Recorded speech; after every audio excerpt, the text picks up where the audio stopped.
on my own behalf, the Global Compact Network and my colleagues, Mr. Zubair Bawany and Nuzhat, I would like to really thank the very distinguished panelists for having accepted our invitation to be on this very important discussion that we have generated today through this webinar. As a matter of fact, Pakistan is one of the countries which is worst affected by the COVID-19, and the business is very much anxious to understand the implications as they pass through and go beyond COVID-19. Therefore, I think today's event is going to be a pioneering activity in terms of the local network member enterprises in Pakistan and around to be able to converse with this very, I should say, interesting and very, I should say, informative galaxy of panelists that the where you have been able to get together. They would be able to pass on a lot of wisdom, intellect, and knowledge to our business enterprises as to how they should be able to combat with the situation they have never seen before, a situation which our generation possibly did not imagine before, and more so what is going to happen after the COVID-19. The normal is going to be abnormal, and the new normal is going to replace everything that has been happening in business.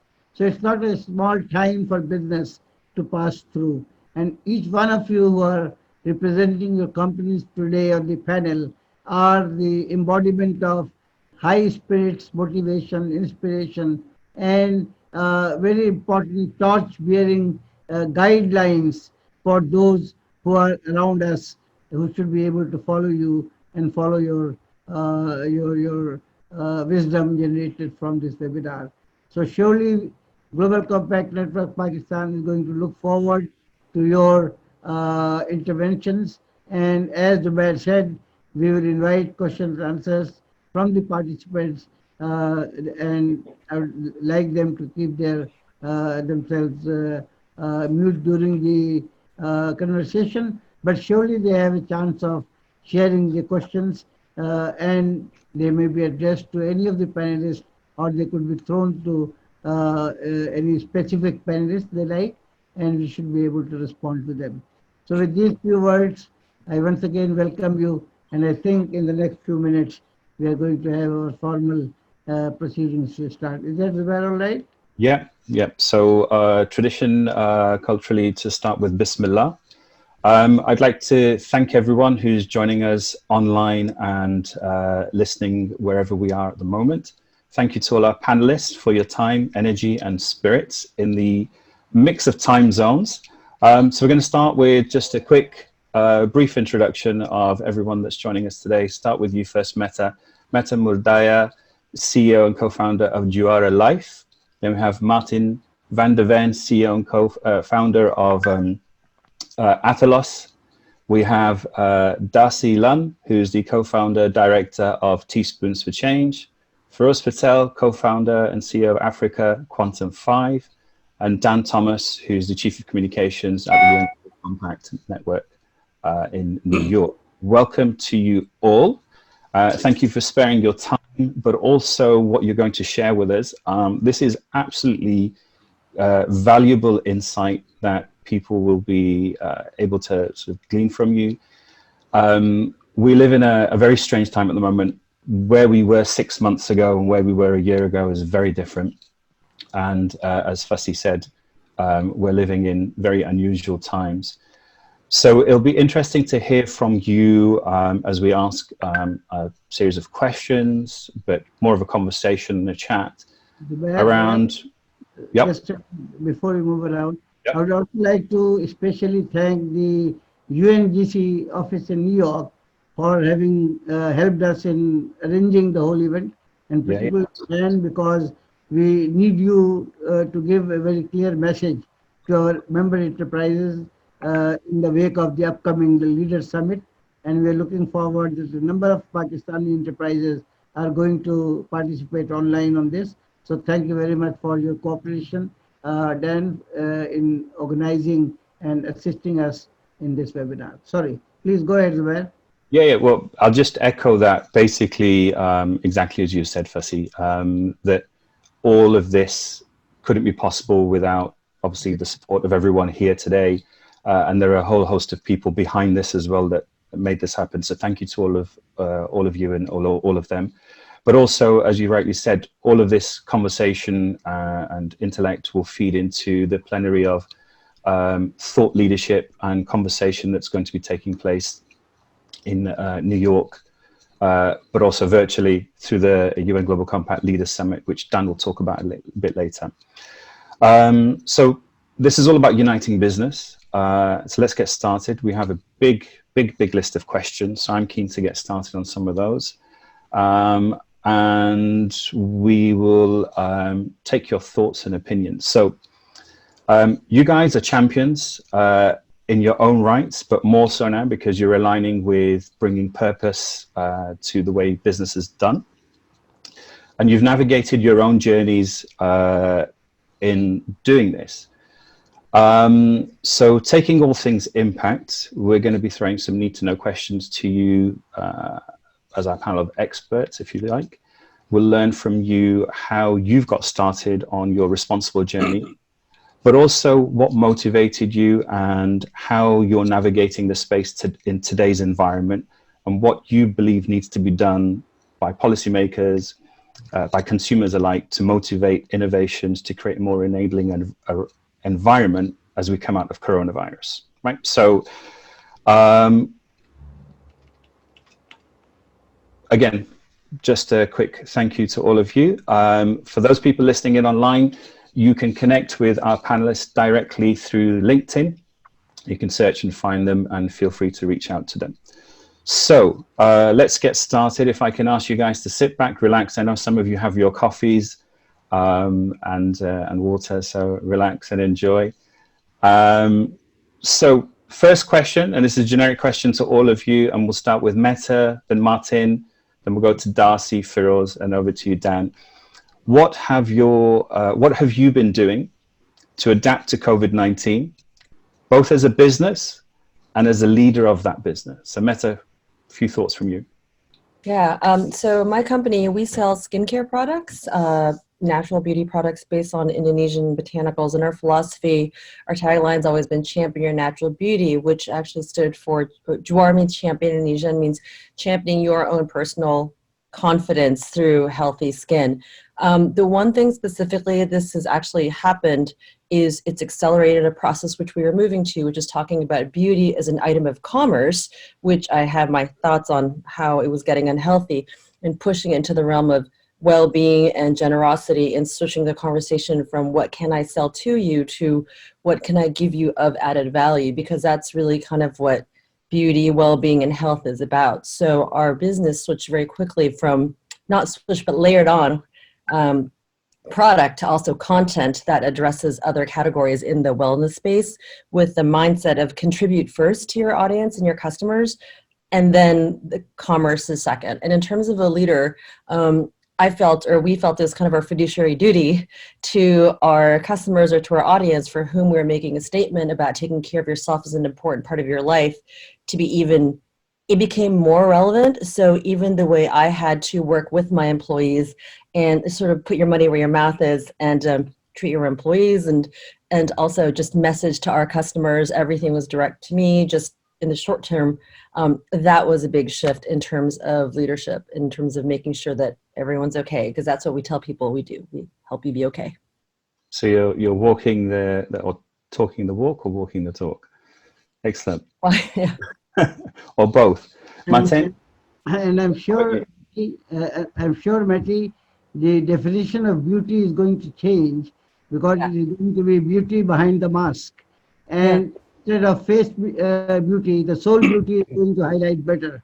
So I think the times to come are going to have new definitions of beauty and the business.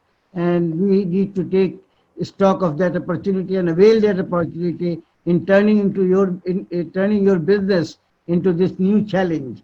and appealing to people around to use both their soul and body for beautifying the world with what they do. Yes, you said it Interesting. better than me. Thank you. Go ahead, Zubair. Yeah, Martijn, over to you. What are your thoughts on this? Thank you so much, Zubair, the team. I feel very connected to all of you. First of all, thank you for having this podium globally where we keep course together to do where we believe in, and of course to connect each other where we need each other. So I think this is a great opportunity to meet each other, and like we said, hopefully in the future we will meet virtually next to, of course, finding a moment to see each other. Thank you, Zubair, for the introduction. For me and us as a company at Athalos, which is a scale-up company in global communication services, we are heading for a very exciting era. That means the belief that I had, let's say 6 years ago, to set up specific services for NGOs is now about to get launched.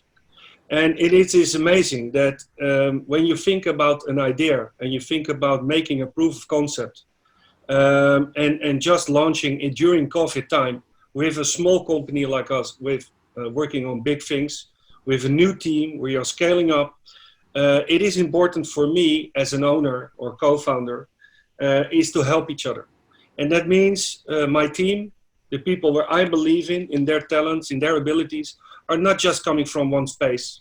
It's about where do we have these talents and when can they have the space to develop themselves into a complete new space where we live in. And I think beside our business is still growing, we are launching the end of this year our new global donation services, and I would like to share that later on into the discussion. How can we help and embrace this important group where people believe in their faith and in their hope to help others? How can we help as a commercial company? So we are launching this new product. That's very exciting. This is crossing new borders, crossing also new combinations to work with partners to set up new business models. And this is, I think, the transformation that will lead to a kind of leadership that I cannot do it myself. I need help. So this is, I think, the main thing to release this message to the world is that let's stick together. Okay, let's stay focused. Let's keep your track on this life within the boundaries that you have, but across the boundaries that you need the right people on the right track. And this is what I call the fourth dimension, a little bit more spiritually, is that you meet some people somewhere in this space that I even dreamed of. And this keeps me, let's say, rolling out my dream, my belief, and my execution to become, let's say, a global company that will help others with very smart communication tools. And this is, I think, the bridge towards to you, to Global Compact, and to Tech for Good. We connected on the right time, in the right manner. So thank you for this introduction. Great, thanks, Martijn. Some interesting thoughts there as well, which we'll delve into a little bit later. Darcy, you come in from a slightly different perspective. So what's your take on that? Did you want to repeat the question just so I make sure I've got it exactly right? I mean, I can follow on that trend of conversation, but I'd like to hear the question once again. Absolutely. So what have you been doing as an organization and also as a business leader of that organization to adapt to COVID-19? Cool. That's where my mind was at. Well, the thing for me is Teaspoons of Change is more of a concept than an organization itself. And so for me, Teaspoons of Change, it's a way of looking at small things that fit into a collective context. And that's where I use the Sustainable Development Goals. And I mean, the thing for COVID for me is that this is a global issue that requires a global response. And we're still doing things on a very state-based way of having a plug at this, and people are doing this, and some people are blaming others. Whereas if we can get behind, some really good ideas and the hunt for a vaccine and working together, collaboration, coordination, we can do amazing things. So Teaspoons of Change was born out of having done some work in Pakistan, looking at polio eradication in India and other places. When we do coordinate our efforts together, we can achieve remarkable things. And so So my philosophy of small actions multiplied by lots of people creates big change is just so relevant today than any other time in our history. You know, if you do stay at home, if you are able to interact with less people, as hard as it is, that has a net positive impact. So for me, sharing this concept of teaspoons of change, which people can adapt and use, has just been a wonderful moment for me personally to be able to support change that has come about not through our own choices, but through circumstances. And then connecting that to the global goals is a really easy thing for us to do at the moment. And so sustainability, leadership for business, global citizenship, our global literacy and competency isn't just something we do, it's a part of who we are. And so that, for me, is a really important stepping stone for us to get a feeling and make a connection to each other, to these global goals, and connecting our actions to their impacts. And there's been no greater example of connecting our actions to impacts than this situation. So whilst it has presented so many difficult challenges, it also has given us a new lens to look at life through a business lens, a personal lens, a family lens, an education lens, and all these different things. So I suppose I'm kind of, it's sort of business as usual for me. It's just the context is more relevant than ever. has been the net result of that. And it's interesting you say that, Darcy, that, you know, that obviously we're talking about, you said two sort of prominent words, stepping up, and Metta alluded to that earlier as well. But it seems like for some businesses, it is just carrying on that straight line with maybe a hurdle in the way. Froz, what's your take on that? Yeah, so Assalamu alaikum. I've got a slightly different perspective, I suppose. And to be honest, what we've been doing at Quantum 5 is quite counterintuitive, if I could put it that way. So we're a think tank, an advisory and an investors hub, 42 investors. And one would think we're well placed to support businesses during these unprecedented times. And, you know, we could have been out there during this pandemic, as a lot of businesses are looking for what I call credible fortune tellers to tell us about what the future is going to be like post-COVID-19. But look, I mean, there's so much noise at the moment about the future and getting the economy moving again.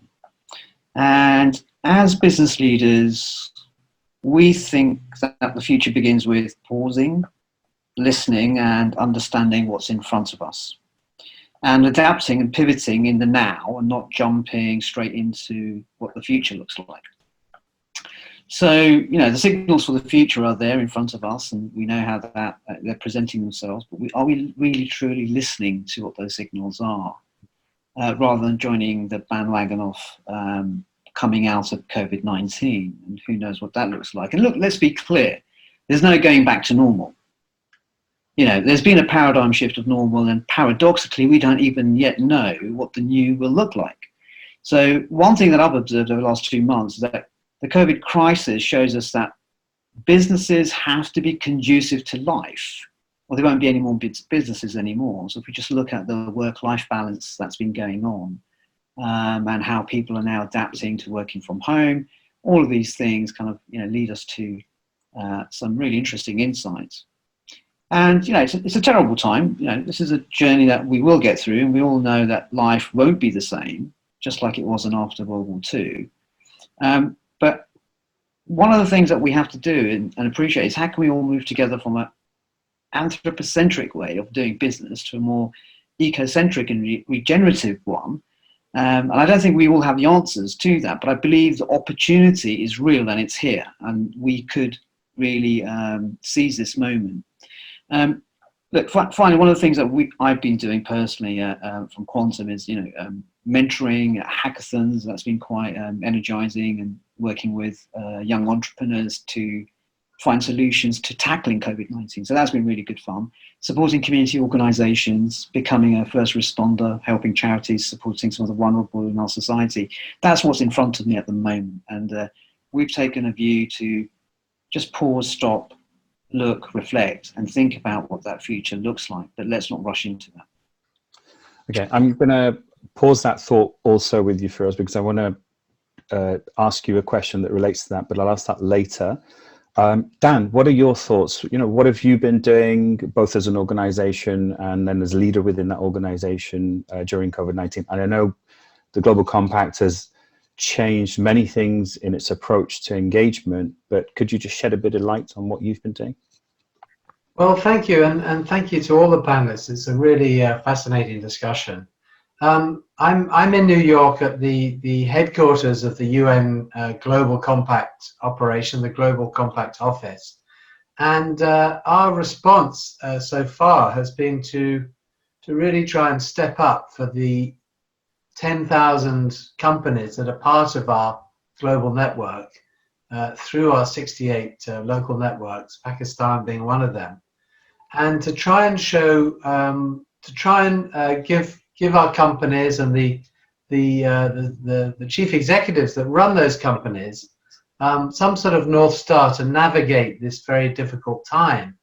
And we found that the 10 principles of the UN Global Compact are in fact more relevant today in this crisis, during this pandemic, than ever before. These are the 10 principles of the Global Compact, the principles that we ask CEOs to sign up to when they join the UN Global Compact, principles around human rights, labor rights, protecting the environment, and anti-corruption. And we've broken those 10 principles down with examples to give leaders some kind of guidance, a North Star on how to navigate these difficult times. They're having to make unprecedented decisions, hard decisions that they probably thought they would never have to make as the leaders of a business. And we feel that this has been a way to actually to go back and help frame what's really important. It comes down to principles at the end of the day. So we've been promoting that campaign with a special appeal to try and get everyone to look back at those principles. At the same time, we've recognized that there is a desperate need for connection in this time. We've been running webinars like this through our UN Global Compact Academy for business leaders around the world. We've actually opened it up to anyone that wants to join. We recognize that not everybody's part of the UN Global Compact, so we've opened it up to all businesses to join these sessions. And we've been running similar sessions like this once a week to engage business leaders and to provide a bit of advice. We've had people like the CEO of Unilever, Alan Jope, and the heads of the High Commissioner for Human Rights, the Deputy Secretary General Lisa Kingo, and others jump on these academy Zoom calls to try and provide some advice and their reflections on the situation of the world. And then the other thing we've done is we've invited CEOs in the Global Compact to share their advice with the community. We created a video platform. We asked CEOs to take action, share what they're doing to cope with this crisis on our website, unglobalcompact.org, and to sort of share their advice on how to recover better, how to recover stronger, and come out of this in a more resilient way. And obviously people are still feeling their way, but we felt that they could provide inspiration to other business leaders dealing with these situations. Finally, we're really excited, and I'd like to talk about this later, so I won't go into detail, but we've always planned a Leaders Summit on the 15th and 16th of June.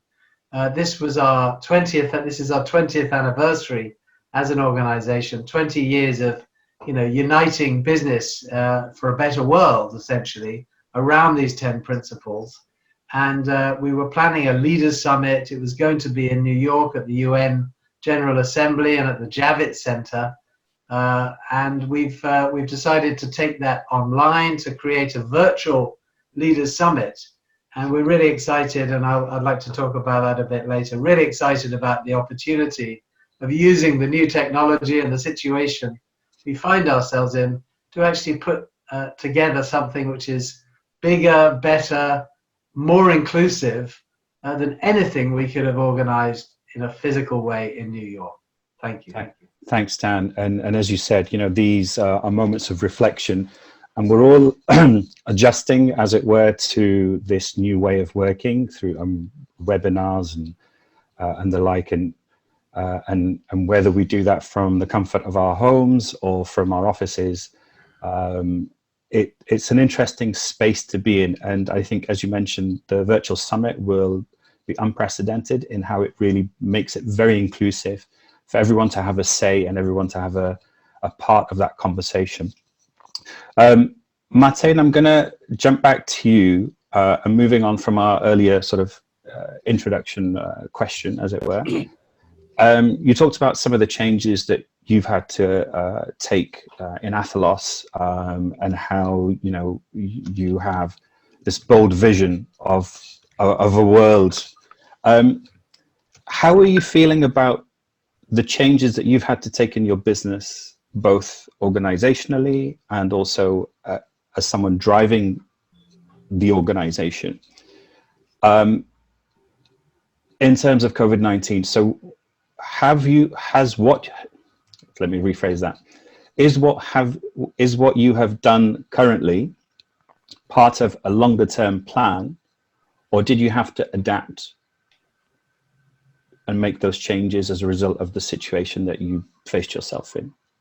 Yeah. Thank you. That's a quite impressive question. But to give my opinion about that, if you don't have a plan, you don't have an outcome. We all know that. So I just would like to use a metaphor. I had a big festival company who was gathering lots of people, thousands of people in stadiums, inside out, outside, connecting the world of people through physical contact, through music, lifestyle, entertainment. I had this company, still have this company, but in 2012, something happened in this company. We had a lot of issues during 1 year where we didn't get the electricity on time in the stadium, and a lot of things happened while we need to cancel an event. It hit me hard as a passionate, let's say, entrepreneur, but it hit it hard even not to connect these 30,000 people in one stadium. And I learned from that if you get into a crisis with your company, with your team, with your audience, you learn a lot from that.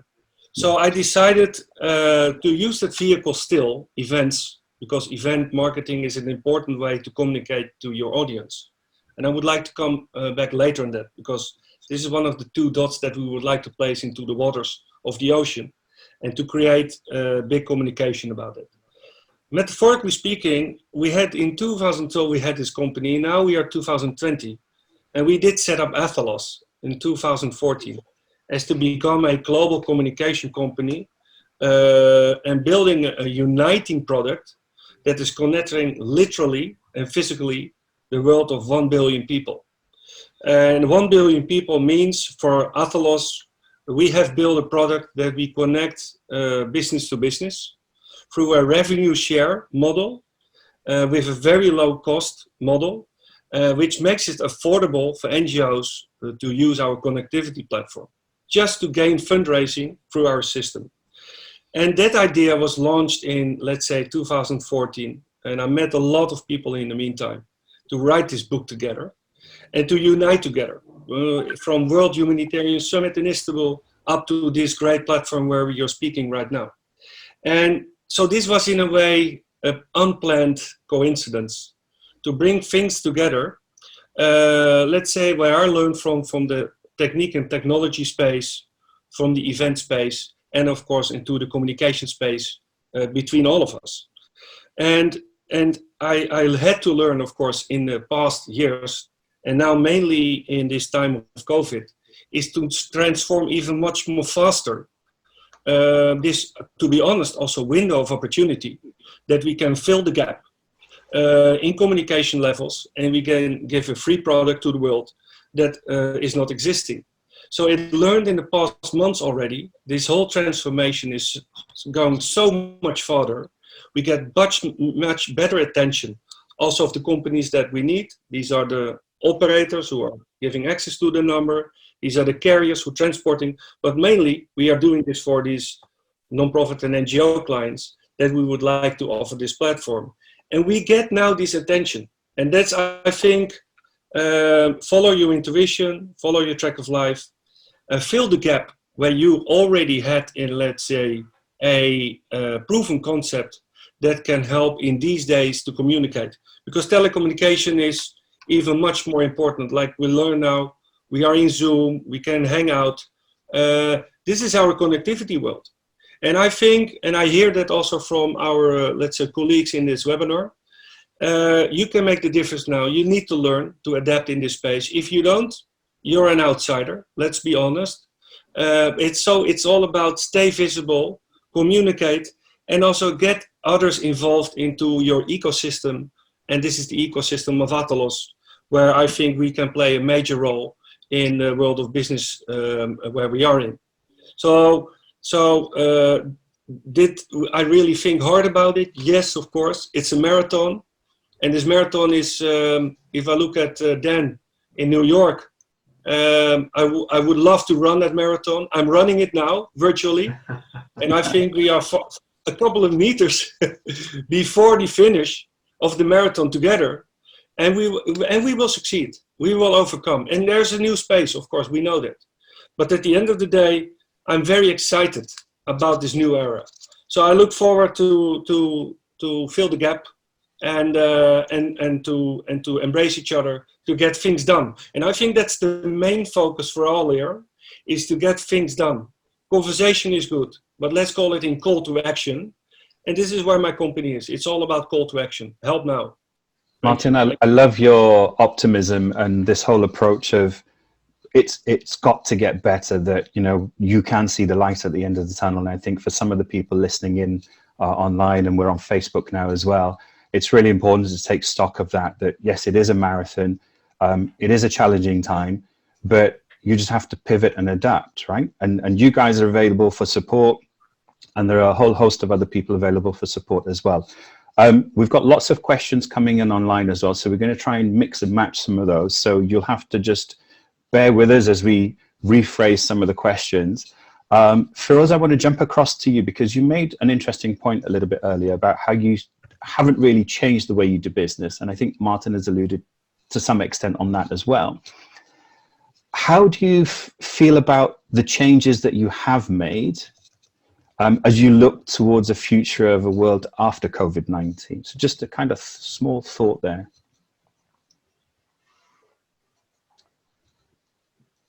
Unmute. Yeah, sorry, good question. I was just chuckling because that's quite a big question, and that's why I asked it to you. Yeah, I'm just thinking, where do you start? Look, I think the first thing is I'd like to look at the present before we move to the future for meaning and impact, and I think that's really important. So this alludes back to pausing, stopping, reflecting before we move forward. And maybe this is not the answer that you may be looking for, but there are a couple of things I just wanted to share with you. I mean, one of the things that I've been observing recently, and I think all of us have globally, is how we've started to value unsung heroes, right? So when I mean unsung heroes, I mean this whole period of COVID-19 has shone a light on, these unsung, undervalued, underpaid heroes who now we rightly celebrate every Thursday night here in the UK by applauding them. And suddenly the vocabulary about staff in the care sector has shifted from unskilled to lifesavers. And let's not forget, the cleaners, the refuse collectors, transport workers, all of them who stepped in when all of us have been on our knees, right? So we've been thinking about that. We've been thinking about, well, okay, what does this mean in terms of a shift in mindsets? This is happening globally in every country. What does this mean? What are people actually, how are they internalizing these unsung heroes? And if you think about what's been going on across Europe recently as well, in terms of, from the UK perspective, Brexit, migration, we're hearing about actually in the NHS, you have highest number of deaths are from the BAMI community, but also a disproportionate number of people actually work in the NHS who are from countries that are not traditionally from from UK. So all of these things, things that we've been thinking about, and we think there's a space for us to do more work. And I think certainly all of us to be courageous to ensure that heroism doesn't mask the inefficiency and inadequacies of what we're witnessing now, or have been in the past. and addressing some of the systemic issues that we include in redefining how, basic things like our heroes are remunerated and how our heroes can't return to a situation where they struggle to live. Anything less than that is a shame on society. And then, sorry, just to kind of finish off, education. We have to educate differently. So this is something we've been thinking about as well. Schools have been closed, primary schools, secondary schools, universities. In many ways, education has gone online. But yet the education system, I think this gives us an opportunity to really look at the whole education system for it. So for example, we work on an agrarian calendar, and the education system is based on industrial revolution principles of creating a compliant workforce. And look, as a business owner, I think I'm certainly still perplexed at the disconnect between what we need and what schools are giving us. We reward getting things right and we penalise errors.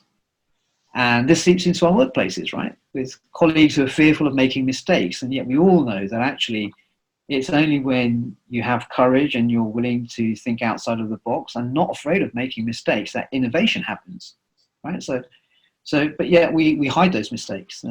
Back in Childreach, when I was the CEO there, we used to actually have a bell that we used to ring, which was a bell to let everyone know that I made a mistake. And, people would stand up and say, look, I made this misstep. And that was taking the bullet for someone else. So we can celebrate mistakes in many ways. And so by not hiding them, it was something that we would be able to share lessons from. So look, I think there needs to be a whole paradigm shift in education and educational outcomes. And this needs to be driven by new models of learning. And we're seeing, online learning and outdoors learning, which is, we're looking at towards, I think, Denmark at the moment in Europe, who are gone back to school, but a lot of their teaching and education is outdoors as well as in Australia. So look, these are just some thoughts that we have at the moment, and we'd love to share this with our partners, businesses that we work with policymakers that we engage with. But to do all of that, we need to take some more thoughts, collect more thoughts from people as well, but also pause before we go back to what I was saying, rush into the future when we can actually think about recreating a different world and not start playing football on a rugby pitch, if that makes sense. Because, like I said, there is no new there is no normal anymore. It's a new normal. I think, Firoz, I understand exactly what you're saying and see some of the comments coming through that effectively what you're saying is that as business leaders, everyone seems to be more meaningful or impact focused without actually realizing. And, you've talked about bringing this bell, celebrating a different way or a different approach. And I think the environment we're in at the moment and have been in for the past couple of months and where we might be for a little bit longer really creates that opportunity that Martijn was talking about and Metta had alluded to as well, about being innovative and creative in a very different way, but also realizing that you need to have alignment and partnerships. We have to collaborate. And I think that's the beauty of the space that we're in right now. Metta, I want to jump in and ask you a question. And I've been dying to ask this question for a long time, since our last webinar. With the world the way it is right now, and I mean specifically for COVID, exactly that, do you think companies like yourselves, and any advice you can give to other companies that are in the same kind of journey that you're on, whether it be beauty products or the whole range of that kind of environment, and I know you have specific views on that as well, do you think companies like yourself need to raise sustainability ambitions? So I'm specifically saying, do you need to adopt a new mindset right now? Yeah, I would say from an industry standpoint, whether it's beauty or not, I am under the bucket of one would say of, fast moving consumer good. That's not a commodity, but it's sort of luxury, like you kind of need beauty, but you don't. And I think, I'm coming from the standpoint of an entrepreneur in one of the most saturated capitalistic societies. There has to be, the word to me, sustainability, is about how close you are aligned to your values in terms of how you're actually supporting your consumers so they end up better than when they started, kind of shifting it in that direction. I actually have a take that this is it's not a good thing what's happening, but what it is, it's a real shakeout of what is not adding value. So I kind of view evolution is a natural thing of not just survival of the fittest, but really elimination of the things that are irrelevant. And I think the industry, and I will take a stance and say this publicly, has gone a little excessive and bloated in this very consumer, just buy my stuff, buy my stuff, buy my stuff. And it's sort of separated this whole thing from I'm trying to share something good for you, but buy my stuff too. And it's been very hard as an industry to actually talk about wellness first without then saying, yes, but what's your ROI, what's your revenue? And in fact, I think the business climate has not made it easier, as you have different, anything from what investors are talking to, or just the traditional metrics of what's a good business person. I mean, I'm also from Asia, so I'm familiar with the yeah, but what's your bottom line? What's your ROI? So it's industries created by the mindsets of the individual who actually fund it.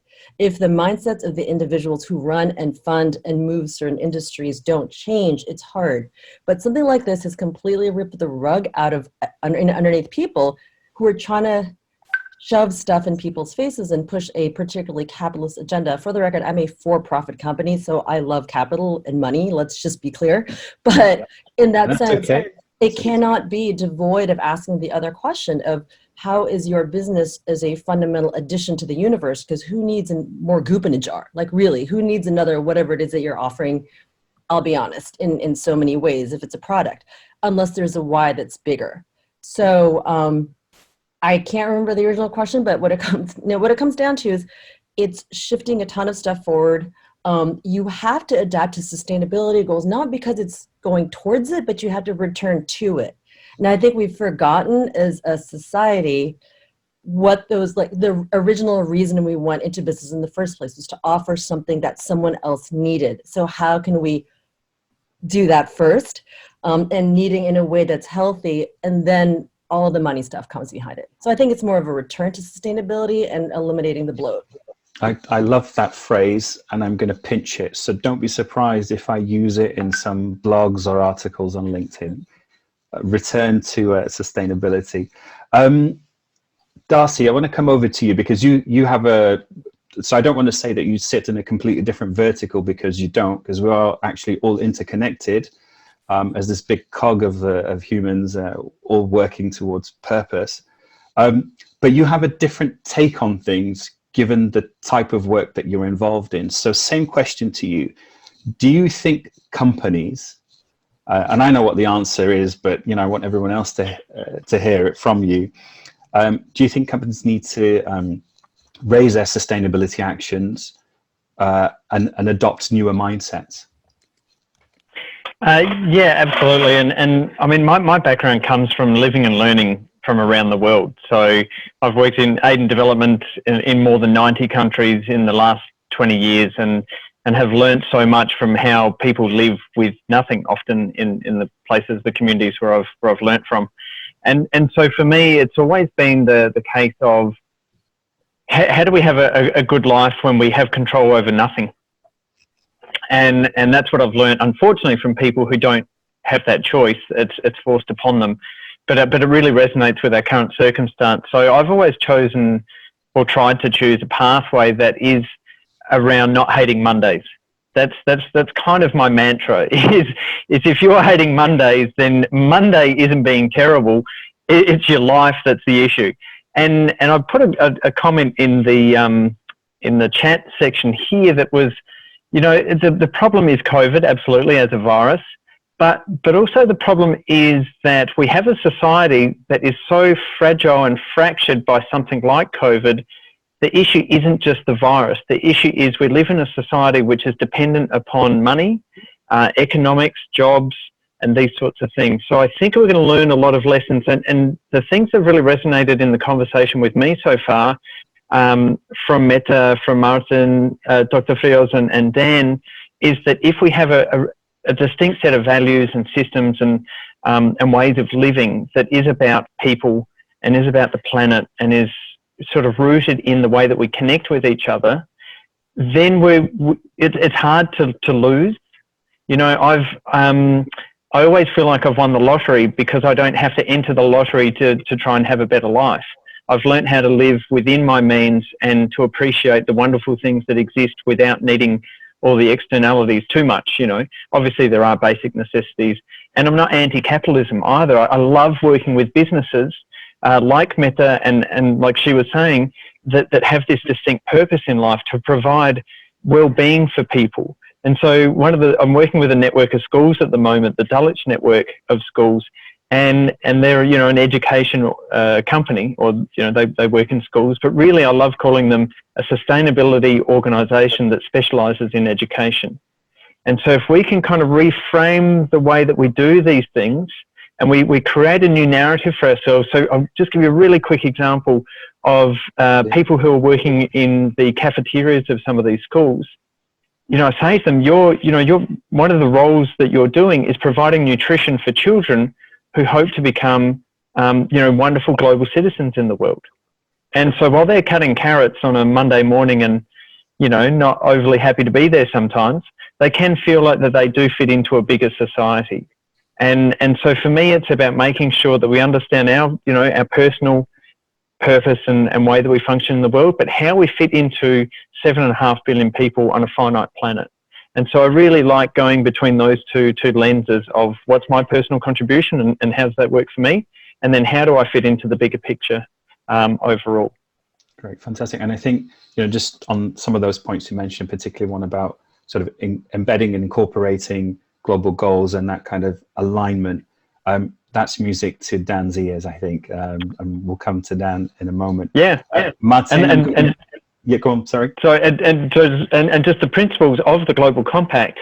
You know, it's fabulous to hear that they stand stronger now than they ever have before, because, like Metta also said, is that if you have these principles and values, then you're still going to be living them regardless of profit or loss or margins and things, as much as we can. Absolutely. Great stuff. Martijn, I'm going to jumping over to you. So in continuation of the same theme, as it were, but a slightly different take on the question. So again, with the way the world is right now, and again, specifically for COVID, obviously we're talking about companies raising their sustainability actions or ambitions, but do you feel companies need to act to develop and deploy disruptive technologies? Or is that just a fad? You know, is that just, you know, this word that investors love throwing around? What's your take on that?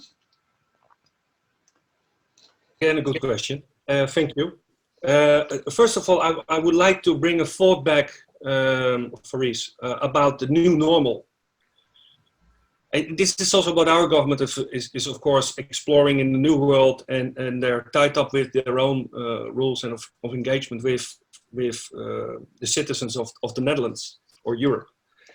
And this new normal, what we are calling, it seems to be adapted. And I'm looking into this space. Let's say it seems to be we get a new life script where we learned from who we are, where we come from, and I hear the same message sensed by you all.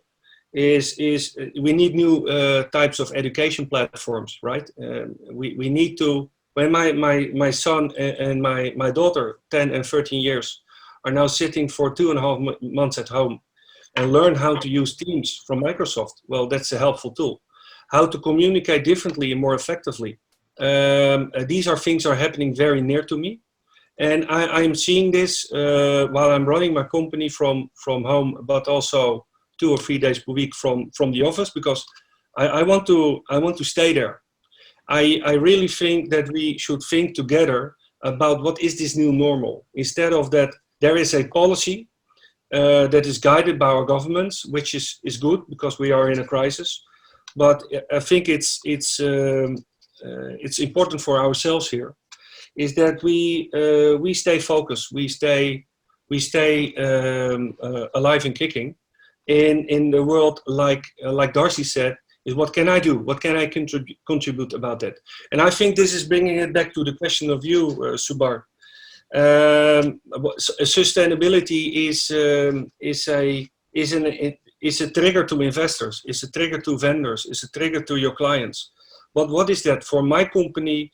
It means I think I'm layering, let's say, in this sustainability arena of the world, we are layering a complete new telecommunication platform that will be sustainable, that will be shared, that will be openly connected to the world citizen, let's say, number that we are going to roll out for the world. So everybody has free connectivity. Like we have internet, we will later on have free telecommunication. It's all about revenue sharing. It's all about sharing the cost. And this is a very strong belief that I have. And we are excited, by the way, to launch it as well. Because we just obtained a very specific international phone number with the help of partners to the ITU, is to roll out a special number for business to business, but later also business to consumer. Because I learned from the sustainability we are having in our veins is to make it as sustainable as possible, really for the future. And I think the conversation that I had even in the past days, also with CEOs or product directors, high-level investors, is they're very excited about the mid and the long term, instead of what is the shareholder now getting from that.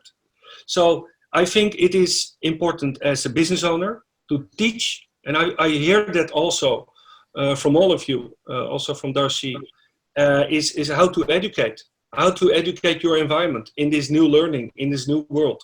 And that brings it finally to new business models, Zubair. We already invented many years ago, but it seems to be now becoming actual. And this is the momentum to release that. And this is what I can do about helping others. Fantastic. And of course, make it as easy as possible. Not complicated technology, not complicated techniques, not complicated services, but easy to use. And that's, I think, again, call to action now where we can help. So I'm seeing a connection between disruption and simplicity. So that's excellent. Thank you for that. We've actually only got about 10 minutes left. I've still got 6 questions to ask. And I also want to give Dan the floor to talk about the Leaders Summit. And what I'm seeing here is that as companies around the world speed up digital transformation, if I can be as bold to say that, we're looking at virtual workplaces and virtual conversations and even virtual summits. But we've got to be mindful about not leaving people behind. And, you know, you guys have talked about being inclusive and providing accessibility. So I want you to have a think about those things. And if we've got time at the end, I'll come back to you. Dan, I want to bring you in here because this is all relevant to the SDGs. And obviously, as one of the companies around the world that's speeding up progress on how the world works towards the global goals and Agenda 2030. How do you feel about ensuring that these changes don't actually leave anyone behind? You know, we're talking about Global Goal 8, decent work and economic growth, for example, or Global Goal 10, reduced inequalities, and some of the other SDGs that are becoming more relevant during COVID-19. So what are your thoughts on what we need to do more right now, or what are the opportunities that we see the current environment providing for us? Well, thank you, and thanks to everybody. I've really enjoyed listening to this conversation. I think, you know, the fact that that we're in a crisis right now with COVID has been a huge wake-up call to all of us. And the learning for us is that the Sustainable Development Goals, the 2030 Agenda, and the Paris Agreement of 2015, to get this planet out of the climate crisis that we're currently heading towards, which is going to be far worse than any crisis we're facing now with this global health pandemic. That's an even bigger crisis that's slow moving, but coming our way in a way that we really don't want to have to go there if we can possibly avoid it. The Sustainable Development Goals are really our roadmap to get out of this situation. You know, more relevant than ever. So, I mean, that's the good news, is that we have a roadmap. We've had that roadmap for the last 5 years. We just haven't been using it. Well, now is the time to you know, like the 10 principles, now is the time to dust off the 17 Sustainable Development Goals, take a good hard look about how that can actually help us, you know, and help companies navigate their way to a world that we actually want to live in. So that's the first thing. The second thing is that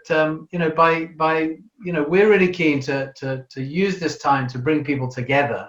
To use a cricketing analogy, to get on the front foot. It was always my approach as an opening batsman, facing the first ball, not quite sure what to expect. How fast, how scary, how bouncy the wicket was going to be. Was to get onto the front foot. That was my approach to facing up to something which was unknown, potentially difficult, potentially a bit scary, and it was to get onto the front foot and to be ready to adapt. So by bringing people together for the Leaders Summit, we're hoping that we can offer a platform and an opportunity for business leaders around the world to get together in a virtual way over a 26-hour period on the 15th and 16th of June to really discuss the SDGs as the roadmap going forward, to discuss how that we're going to recover better, recover stronger, and recover together from this global crisis that we're in. We have a very good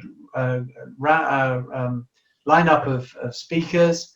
We're going to start and end in New York at the United Nations, with the Secretary General, and ending with the Deputy Secretary General and the new leader of the UN Global Compact, who we're hoping will be announced very soon. Continuing around the world, we're going to follow the sun. Finally, it's going to go from New York to Latin America and Brazil, Australia. Then it's going to work its way around to China. We're going to have sessions every hour in every time zone to make this as inclusive as possible. We were expecting a couple of thousand people to come to New York for this Leaders Summit, but the technology enables us to open it up. And in fact, we're opening up to all business leaders around the world that want to join in to this Leaders Summit, to this conversation. So it's really open to everybody.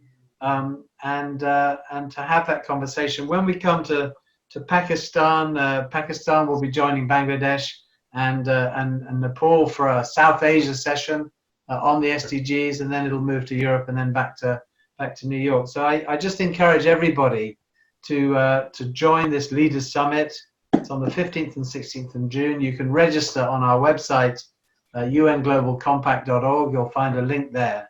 And that is an opportunity to get everybody together to have that conversation that we need to have right now about how we are going to move together to recover better, recover stronger, and to hopefully achieve the agreed path forwards, a path forward agreed by 193 heads of state and government, including the business community, the civil society as well, who fed in to the 2030 agenda and agreed these 17 sustainable development goals. Thank you. Thank you, Dan, and thank you for extending the invitation to everyone else, including all our participants online who are listening, and later on as well. So to all Pakistani businesses listening, that's an invitation for you to get involved as well and be part of the conversation. Still so many questions to ask. I wish we had a few more hours. So maybe we'll take some of these conversations and questions into the Leaders Summit. Metta, back to you.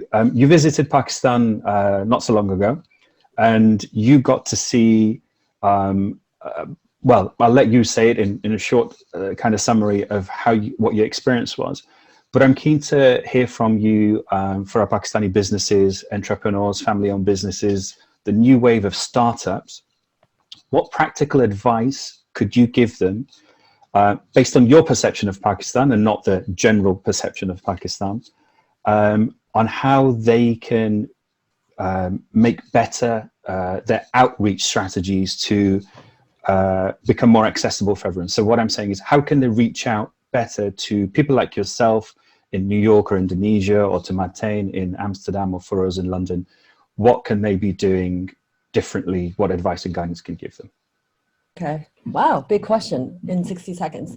Oh, yes. I went to Karachi. It was amazing. I didn't know what to expect. But what I would say is what I experienced was a lot of energy and a lot of optimism. It actually reminded me a lot in a very different culture, because I'm from Jakarta, from Indonesia, parts of it weren't quite there, but parts of it I felt from an energy and a mindset standpoint, from a hustle, to be perfectly honest, super high. And there was a level of optimism that I actually found very, very refreshing. And that level of hope, I think, is actually quite special. Not all countries or populations have that.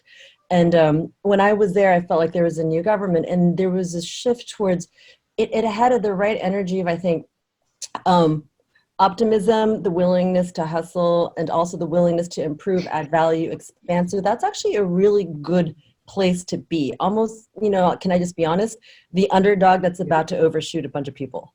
So I have the privilege of knowing, like you, many Pakistanis who have really impressed me and inspired me myself in terms of the ability. I have to say the women who I met were phenomenal, like super bang on.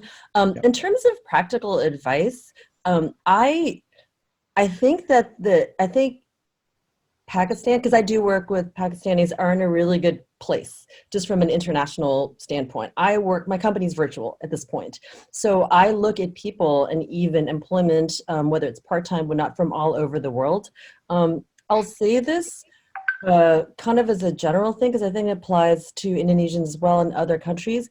It's really, as things are becoming more virtual and more digital, and the people who I've known personally to work with Pakistanis, I have to say I'm not on the ground there.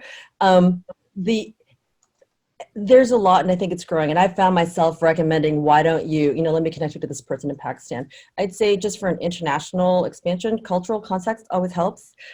Just knowing that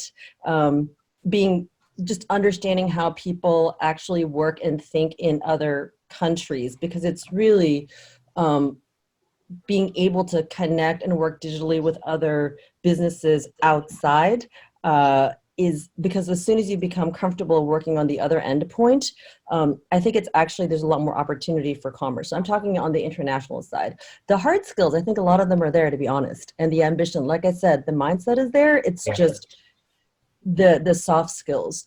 So it's interesting you say that. So here's something. Again, I'm conscious of time, and I don't want to stop this conversation. So here's what I'm gonna take executive decision, if I may, Fashi Saab. We've got a couple of more questions to ask, and I'd like Fashi Saab to do kind of like the traditional Rotarian Lions Club vote of thanks. If I can invite all of you to take this conversation on further, both at the Leader Summit, but also through your virtual platforms and LinkedIn. So you've already got some of the questions that I've shared with you. Maybe you could just continue and draft your thoughts on what some of those questions are. So for example, what would be the advice for startups or policymakers in Pakistan? Trying to make sense of all this, what advice would you give? And that way we've got, a carry on, as it were, a flow through in terms of the conversation. Before I hand back to Fashi, I just want to have one last moment of reflection. And ask all of you just for what you see as a post-COVID-19 scenario, whether that be immediate, 3 months, 6 months down the line, as some governments are talking, or maybe it's even longer than that. So what does the world look like for you post-COVID-19? And just a few phrases that just kind of sum that up. So I'm going to start ladies first, Metta, with you. More personal responsibility at each person's level. If there's one lesson learned, at this point, what we do as an individual person, whether it's a mask or social distancing, what you personally do matters, and no level of awesome leadership can substitute what you as an individual do in terms of taking ownership of your own life and how it affects others around you. Fantastic. Martijn, what does the world after COVID look like for you? You'll have to unmute, Martijn. Sorry, it was muted. Take your own responsibility, like Metta said. It's important to take your responsibility now with the people who you care even more. Stay friendly. It's important. We are all under pressure, but stay in communication. Help each other. I think this is a big global reset, which also have a lot of good aspects about that. So let's use in the past 2.5 months about what we learned from that. and stay in that same road that we started right now, because we need each other.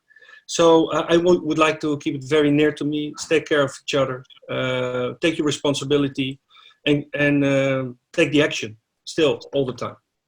Okay, great. Darcy, what does your world look like?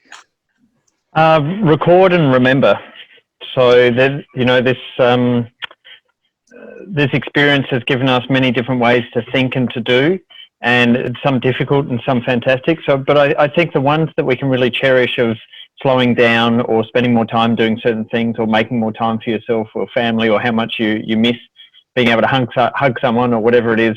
Remember these moments now, and in a year from now, take solace in that and just remember, oh yeah, it was nice when I slowed things down or I had more time. So I think a reflection now and recording that, and then getting back into looking at it in a few months down the track or a year from now would be really useful. Great, excellent. Nice food for thought. Froz, what does your COVID-19, post-COVID-19 environment look like?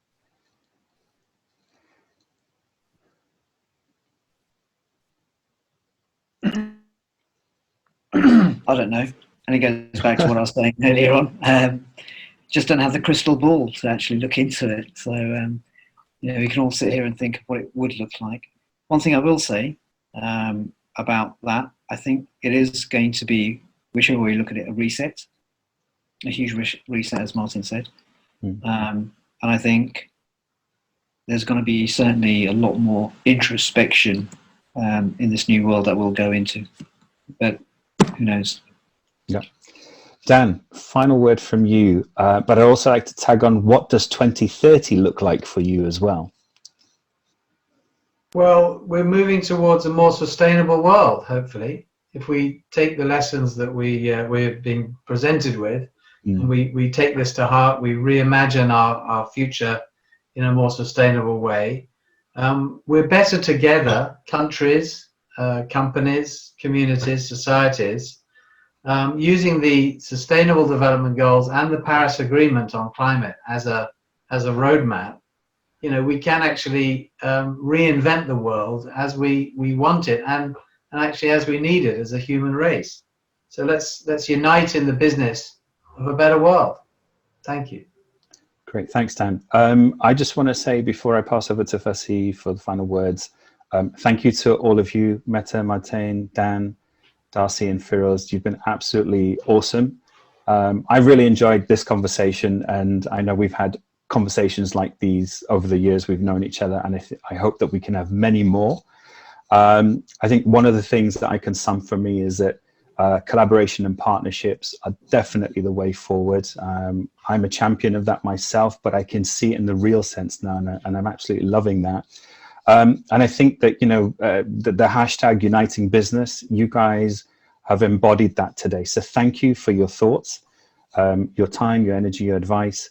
For those people listening online, please do connect on LinkedIn and share and spread what you've heard today. And I hope there's some guidance and advice for people in amongst that. We look forward to seeing everyone at the Leaders Summit and the Pakistan sessions. We're part of the Asia session, but we also have a Pakistan specific session as well. So we'll be sharing that information. Fassi, over to you. Final words of wisdom. Thank you very much. I think we have been sharing a lot of wisdom this 1 hour.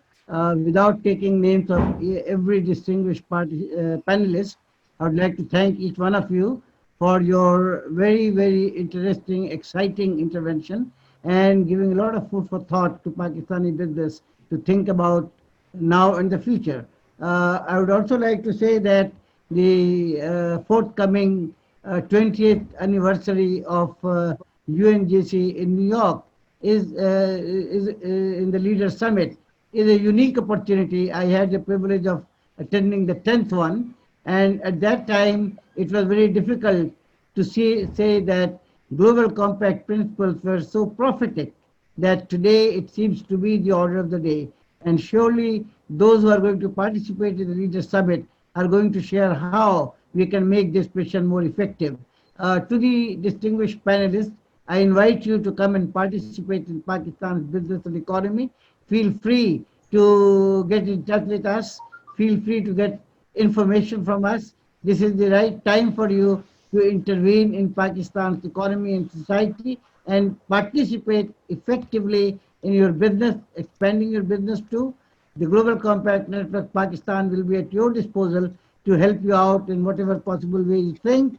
But this today's webinar is a strong connectivity between Pakistan and each of the panelists individually and collectively, for which I would like to thank each one of you. With these few words, I would like also to congratulate the participants for having taken a lot of interest in through their questions. We are sorry because of the constraint of time. We have not been able to do justice with every question asked. But as Zubair said, we will take some of them to our leadership summit, and we hopefully may organize one more webinar in between Asia Pacific webinar we are going to about which we are going to inform you everybody.